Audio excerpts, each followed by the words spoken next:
There lived a rich man called Richard. Richard was hardworking. He had a workshop with many apprentices that were learning from him in his workshop. One day, while they were working in the workshop, an accident occurred that led to Mr. Richard losing his thumb. John, one of his apprentices, while using one of the equipments, mistakenly severed Richard's thumb. Crowds gathered. There was blood everywhere. Some people wanted to start beating John, his apprentice that had made the terrible mistake. So instead, his boss, Richard, with anger, asked that they lock him up, leaving Mr. Richard with the reality of him being thumbless. His thumbless hand was a constant reminder of the incident, a physical scar that mirrored his emotional turmoil. He treated the hand after a long while and gradually it got healed. To unwind and refresh his mind after a while, he decided to go on a vacation outside of the country. While on vacation, one of the days, he was curious to explore the surroundings of where he lodged, and he decided to take a walk into the nearby bush, which looked more like a forest, but it was close to where he lodged in a quiet and serene environment.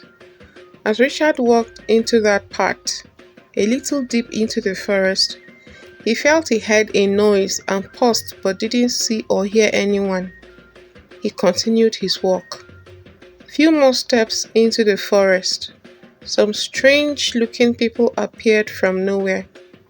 He wanted shouting for help, but before he could shout, they hit him on the head. He then lost consciousness and fainted. Much later, he woke up and found himself tied up. By this time, it was already late. He looked and observed closely. He discovered that the people that had captured him were cannibals. They worshipped a deity who they offer sacrifices to, but not just any sacrifice. The sacrifice had to meet a certain criteria. Every sacrifice offered to this deity must be complete and whole, no bruises, and certainly no missing parts of the body. This belief is so ingrained in their culture that it's not just a rule but a law and way of life. So imagine their delight when they stumbled on Richard as a stranger and an outsider. To them, he was a perfect offering to appease their deity. They quickly bound him, their eyes gleaming with anticipation of the feast that will follow the sacrifice. They prepared him with an eerie excitement that sent chills down Richard's spine. The tribe danced around him, their voices rising and falling in a hypnotic chant that echoed through the night. The air was thick with tension and the scent of impending doom. Richard's heart pounded in his chest, his mind racing with fear and confusion.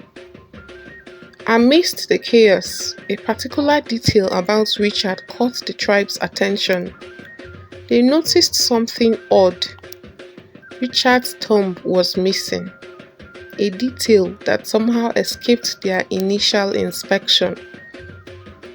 An incomplete sacrifice is an abomination, a disgrace to their god. Their faces fell, their chants silenced. The perfect sacrifice was not so perfect. As the leader of the tribe reached out to grab his hand, he recoiled in shock. They fell into silence when they discovered his thumb was missing. A missing thumb was a bad omen, a sign of incompleteness. A sacrifice had to be whole, but Richard was not. A ripple of whispers spread through the crowd. Their sacrifice was unfit. Richard's heart, that was beating too fast, began to slow down. a glimmer of hope sparked in his eyes. Could this be his unexpected ticket to freedom? The leader of the cannibals, with his face twisted in a mix of frustration and disappointment, let go of Richard's hand. He looked at his tribe, his eyes reflecting the collective shock and confusion. He announced in a voice that carried disappointment, "He is not fit to be a sacrifice." Richard could hardly believe his ears. His missing thumb, the symbol of his misfortune, had turned to his savior. It was a cruel irony, a twisted fate that he could never have predicted, but he wasn't about to question his good luck. He was free, and just like that, he was deemed unfit to be a sacrifice. The man who was on the brink of death was given a second chance at life, all thanks to a missing thumb. We are reminded that sometimes our biggest setbacks can turn to our most significant blessings. Freed from the jaws of death, Richard returned home. His heart pounded with the rhythm of his newfound freedom. Having escaped the cannibal sacrificial altar, he embarked on a journey back to his homeland. The taste of freedom was sweet, but while he embarked on his journey, he was filled with guilt. He remembered John, who he had locked away for so many months in prison because he had mistakenly cut off his thumb, and now it was because of that missing thumb that his life was spared. His freedom will not be complete until he had freed the apprentice too.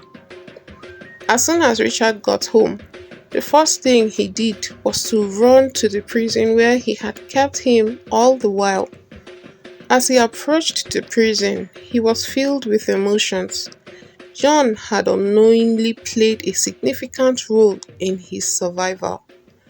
As the prison gates opened and John stepped out, on sighting Richard, his heart was filled with so much fear.